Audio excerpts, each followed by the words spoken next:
You ever get the feeling that this world isn't broken by accident, but by design? Like someone wanted it to be a mess. And every time you try to stand up, speak out, breathe a little louder, they send in one of their prized predators, dressed like a man but wired like a machine. Someone with a folder full of graphs, a dead stare, and a smug little smirk. They don't send someone to talk. They send someone to demolish you.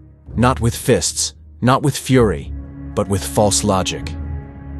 Ladies and gentlemen, meet the Social Darwinist. He's not here to argue.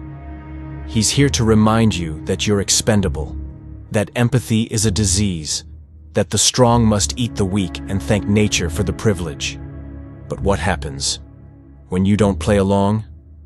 What happens when you see through the act, right into the hollow void of the man behind the mask? What happens when you make him feel he came to destroy your spirit? But you shattered his shell. You didn't defeat a monster. You reintroduced him to his humanity. And nothing terrifies them more than that. Let's get something straight. The Social Darwinist isn't some villain cooked up in a comic book. He's real. He walks among us. He's probably already gone viral for some TED Talk about why poor people should stop having kids, or why merit is just another word for natural order. He's the product of a world that confuses intelligence with worth, that worships logic but runs from love, that builds ivory towers on top of other people's graves. He's not bold.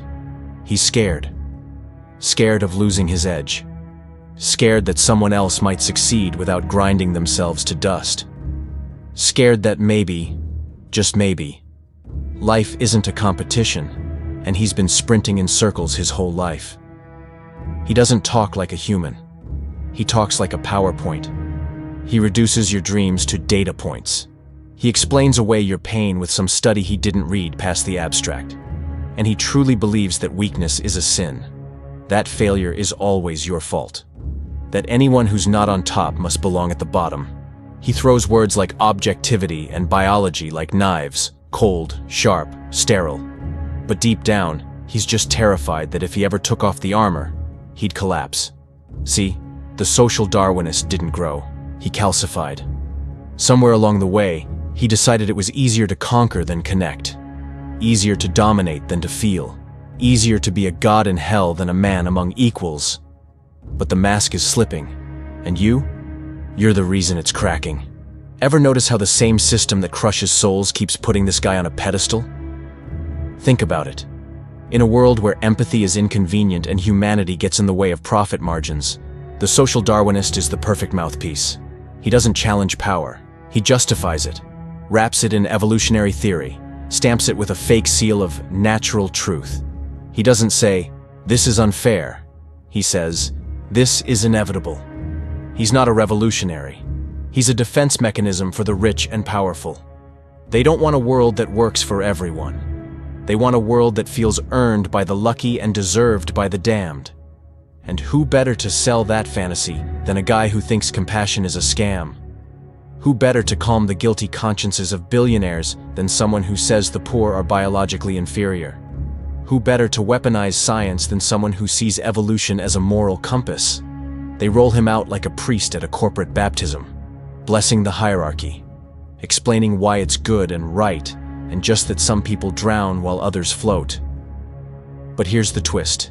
His version of evolution isn't even true. Real evolution favors cooperation. Real science recognizes complexity. Real life is messy, unpredictable, and full of second chances. But nuance doesn't sell. So the system keeps feeding us this guy. Because he makes exploitation feel like destiny.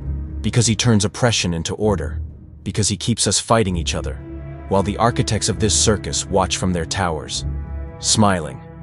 But when you expose the con, when you make people see him for what he is, you don't just take down a man. You start unraveling the whole myth. So here's how the game plays out. You speak up. You say, "Hey, maybe people deserve dignity even if they can't compete like machines." You bring up trauma, inequality, injustice, real stuff, the stuff that bleeds. And what do? They send him in, their favorite academic assassin. He doesn't raise his voice. He doesn't throw insults. No. He's too civilized for that. Instead, he condescends. He starts rattling off statistics like a magician doing card tricks. He says things like, well, actually, and according to the data, and by the end, you're not even sure what you said that made them so mad. See, he doesn't argue against your point. He argues against your existence. You're not wrong. You're irrelevant. You're not oppressed. You're just unfit. He turns your life into a case study and treats you like a failed experiment. He'll say poverty is genetic. He'll call compassion emotional thinking. He'll throw evolutionary jargon at you like it's scripture. Survival of the fittest, natural selection, biological inevitability. What he's really saying is this: you were meant to lose. But here's the trick. He doesn't believe this because it's true. He believes it because he needs it to be true. If the world is fair, then he has to admit his position comes with responsibility. If empathy matters, then maybe he's the villain. If weakness isn't a crime, then he's just cruel. So instead of facing that, he masks his fear as logic. And the audience? Some of them clap, not because they agree, because they're scared too. But all it takes is one person who doesn't flinch, one person who doesn't argue on his terms, one person who doesn't look away. And suddenly, the king of reason starts sweating. You didn't go toe-to-toe with him in the data arena. You didn't try to out-Google him, out-debate him, or drown him in peer-reviewed sources. You asked him something he wasn't programmed to answer. Why does this matter so much to you? You didn't challenge his facts, you challenged his faith. Because that's what it is, isn't it? A belief system dressed up in numbers, a religion of ruthlessness, and he's the priest of pain. But when you asked him that question, really asked him, something flickered behind the eyes. He blinked. The armor cracked. You said, "What are you running from? Who told you that your value depends on winning? Why do you need so badly to believe that kindness is weakness?" And suddenly, the predator started to look a lot like prey. He didn't respond with logic. He flinched, because no one had ever made him look inward before. He built his life around being untouchable, around knowing more, feeling less, standing taller. But you weren't there to win. You were there to see him. And that's the most dangerous thing of all. Because in that moment, he wasn't a theory. He wasn't an argument. He was just a man with walls, with wounds, with fear. And for the first time, maybe in years, he felt naked. You didn't win with facts. You didn't win with strength. You won by reminding him, terrifying him, that he is still human. And in a world that tells him humanity is a flaw, that's the biggest betrayal of all. Let's get to the core. Here's the one thing they pray you never figure out. Social Darwinism isn't science. It's not logic. It's not truth. It's propaganda for people terrified of a fair world. It's a story told by those on top, so they can stay there. They dress it up in biology, wrap it in fancy terms like natural selection and fitness, but it's all just camouflage. What they're really saying is this: I need to believe I deserve everything I have and that you deserve nothing. Because if you start poking holes in that, if you suggest that luck played a role, that the system is rigged, that no one makes it alone, then their entire identity starts to collapse. They don't want fairness. They want justification. And social Darwinism gives them the cleanest one money can buy. It tells them it's okay to look away from suffering, that the poor are poor because they failed some evolutionary test. That inequality isn't a glitch, it's a feature. But guess what? That's not how evolution works. Human beings didn't survive because the strongest crushed the weakest. We survived because we formed tribes, because we shared food, because we cared for the sick and old, because we protected the vulnerable. We built civilizations through connection, not conquest. The truth? Empathy is adaptation. Kindness is intelligence. Solidarity is strength.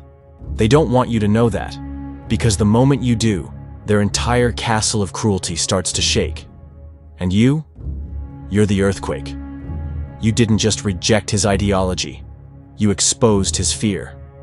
You see, the social Darwinist doesn't want power because he's strong. He wants it because he's terrified of what he'd be without it. Strip away the arrogance, the data, the cold logic, and what's left? A child who was told, if you don't win, you're worthless. If you're weak, you'll be eaten. If you care too much, you'll be crushed. So he hardened. He built armor. He memorized the rulebook and convinced himself it was scripture. But then you walked in. You didn't play by the rules. You didn't throw fists. You opened your chest. You weren't trying to dominate. You were trying to understand. And that's real power. Because anyone can win a debate.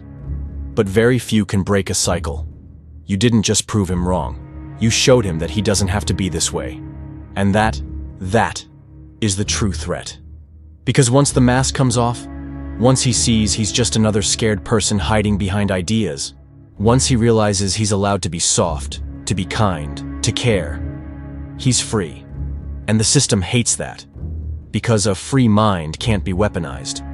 A healed heart can't be manipulated. A human soul can't be used to defend inhuman systems. So yeah, you scared them. Not because you shouted, not because you fought, but because you didn't need to. You were honest. You were real. And that kind of rebellion, it spreads. So they sent their champion, their pit bull in a lab coat, the final boss of intellectual cruelty. And what did you do? You didn't dismantle his theory. You dismantled his story. You cracked the glass he hid behind and showed the world the face of someone who forgot how to feel.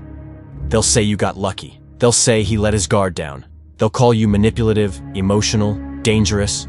But that's just fear talking. Because once a machine remembers it's human, it can't go back to being a weapon. So let them mock you. Let them try again. Because now you know the truth. You don't need to win the debate. You are the debate.